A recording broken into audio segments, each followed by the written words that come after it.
All right, today we're diving into some seriously mind-bending territory, quantum mechanics and consciousness. Yeah, this should be fun. And to guide us through this, we've got insights from none other than Sir Roger Penrose. A giant in both math and physics. Exactly.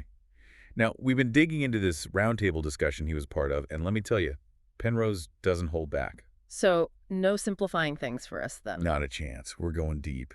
And it all starts with, well, it's not what you'd expect. He starts talking about Gödel, the incompleteness theorems. Oh, right. Kurt Gödel. The whole idea that even within math, there are true things you can't actually prove using math's own rules. Wild stuff. Precisely. So how on earth does that relate to consciousness? Well, Penrose uses these theorems as a jumping off point.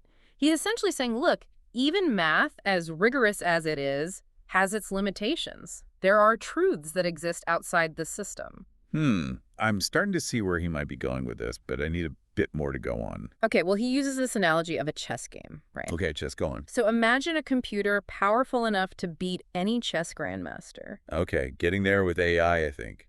Pretty soon. Right, but does that computer actually understand the game the way a human does? Or is it just really good at calculating moves? Ah, I see. So he's drawing a line between pure computation and actual understanding. Exactly. And Penrose believes this difference, this ability to grasp meaning beyond just crunching numbers, is key to understanding consciousness. So where does the quantum physics come in? Well, this is where it gets really interesting. Penrose argues that our current understanding of quantum mechanics, though powerful, is missing something crucial. You mean it can't fully explain consciousness? Exactly. And the heart of the problem, according to Penrose, lies in this thing called wave function collapse. Okay, I've heard that term thrown around, but to be honest, I'm a little fuzzy on what it actually means. Right, so in quantum mechanics, particles can exist in multiple states at the same time. It's not until you measure them that they collapse into a single, definite state. Okay, I kind of get that. But what causes this collapse? Well, that's the million-dollar question. Yeah. And it's one that Penrose believes holds the key to understanding consciousness. Okay, now you've really got my attention. He's not satisfied with just saying, oh, it's just a weird quantum thing. He's proposing that this collapse is an actual physical process. So not just a mathematical quirk. Right, and it's this process, he believes, that's driven by a deeper level of physics, something we haven't fully grasped yet. And it's from this process, this unknown physics, that consciousness arises. Hold on. He's suggesting consciousness isn't just a byproduct of our complex brains, but a fundamental aspect of reality itself. That's exactly what he's saying, and that's where we'll leave it for now. Wow. Okay, definitely need a minute to process that. All right, so Penrose is saying this collapse is a real physical process and somehow tied to consciousness. But how does he even begin to make that connection? Well, it comes down to this idea of two different realities, at least according to Penrose. He talks about this distinction between quantum reality and classical reality. Okay, quantum reality. I'm getting flashbacks to those sci-fi movies we talked about. Sounds a little out there. Right, it does sound kind of science fiction-y, but in essence what he's saying is that this quantum reality, this realm where particles can be in multiple states at once, well, it's not something we can directly observe in the traditional sense. You mean we can't just point our instruments at it and get a clear picture? Exactly. Penrose uses this analogy of an electron's spin, which is a bit of a head-scratcher. We can measure it, but we can never know which way it's spinning beforehand. So it's like until we measure it, the electron is spinning in all directions at once. In a way, yeah. It's not until we try to observe it that it chooses a specific state. It's like the act of observation forces it to make a decision. Right, and this is where Penrose really challenges the traditional interpretation of the observer effect in quantum mechanics. You mean the idea that our consciousness somehow directly influences the outcome of these quantum experiments? Exactly. He uses this really interesting thought experiment, something to really wrap your head around. Imagine a distant planet, kind of like Earth, with weather patterns and all that, but with one crucial difference. Let me guess. No Starbucks. Even better, no life at all. No conscious observers, period. Okay, I'm picturing it. A planet with rain, wind, all the works, but no one to experience it. Where's he going with this? He asks, would the weather on this planet just be stuck in this hazy state of possibilities simply because no conscious mind is there to observe it? I mean, it wouldn't be much of a weather forecast. Just maybe sunny, maybe snowing, maybe a hurricane, who knows? Right. His point is the weather would still be doing something, right? It wouldn't just freeze in a state of pure potential just because no one's looking. Okay, so how does this connect back to consciousness?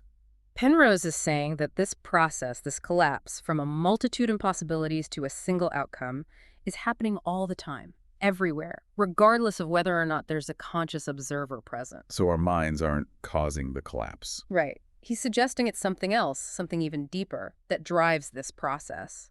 And, get this, he proposes that it's from this deeper process that consciousness itself emerges. So it's not that consciousness is irrelevant. It's just that it's a consequence of something even more fundamental taking place at this quantum level. Exactly. And this leads Penrose to some pretty fascinating ideas about free will, which he believes is also rooted in this deeper level of physics. Okay, now we're really going down the rabbit hole here. Free will and quantum physics. I'm hooked. So we've gone from unprovable math to chess-playing computers to weather on unobserved planets. It's a lot to take in. It's definitely a wild ride with Penrose. It is.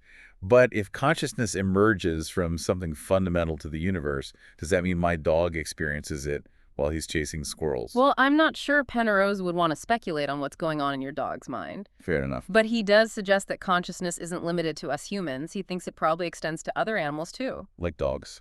Dogs, elephants, even octopuses. He mentions those specifically. Octopuses. Wow. I've always been fascinated by them. They're so intelligent but conscious. Yeah. He points to their intelligence and problem-solving skills as possible signs of some form of consciousness. I can see that. But it still feels tricky, right? I mean, we can see complex behavior, but how can we know for sure if an animal is having an actual subjective experience, like what we experience? That's the core issue. It's a really tough one to crack. And Penrose admits that figuring out where consciousness begins and ends, what has it and what doesn't, it's a really open question. It makes you think. I mean, I've always thought of consciousness as something that comes from the complexity of the brain. Like, our brains got complex enough and boom, there it was. But Penrose, he's suggesting it's something more, something woven into the fabric of reality. That's his core argument, for sure. And if he's right, well, it changes everything about how we see the world and ourselves, doesn't it? It does. Makes you wonder about all the implications, especially for artificial intelligence. If consciousness isn't just about computing power, if it's connected to this deeper level of physics, this collapse Penrose keeps talking about, could we ever actually create a conscious machine? It's a huge question. And honestly, I think a lot of people working in AI are starting to realize that our current approach might be missing something. If Penrose is right, if consciousness isn't just a really complex algorithm, well, we need to rethink things. It's a bit daunting, but also exciting. I mean, we could be on the verge of breakthroughs that change everything we thought we knew about consciousness and intelligence. Absolutely. And as we've been talking about in this deep dive, Penrose is leading the charge and pushing the boundaries on this. He's given us a lot to think about, that's for sure. So for our listeners out there, what's the one big takeaway you hope they walk away with from this deep dive into Penrose and his ideas?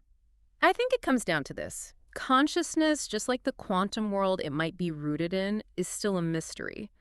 But by really digging into these questions, challenging our assumptions, and, keeping that sense of wonder about the universe alive, maybe we can get closer to figuring out one of the biggest questions humans have ever asked. What does it mean to be conscious?